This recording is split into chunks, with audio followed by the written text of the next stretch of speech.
لوٹی اینو صفاتنا او مر دیدار ناسی وار کنا یار غم پر اصلو پر خل کل شار قربان کرے لوٹی کل زندنا بنا کشکانی است پل بشخندنا کنا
दुश्मन मफقدیدن اور کرخن اللي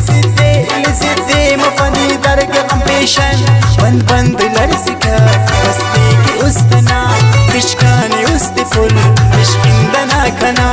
وشاننا لوتي اينو صفاتنا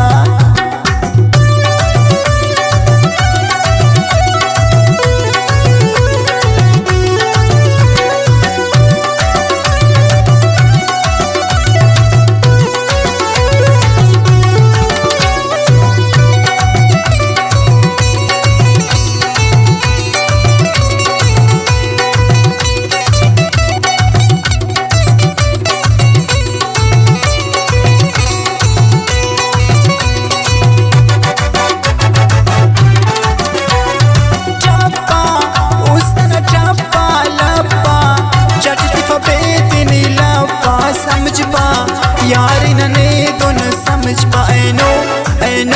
हो ऐनो रब्बा खाखरी उस्ता रब्बा बाबा जान नने दोन बाबा कब्बा चटती फबेतनी लब्बा ऐनो हो ऐनो सोच दीखा باي दुनिया नने अंतवा खनानुस كنا غلطي كنبا تو مرت خلفني ऐनो وجانسا كشكاني وستفل بشخندنا كنا وشاننا لوتي ऐनो صفاتنا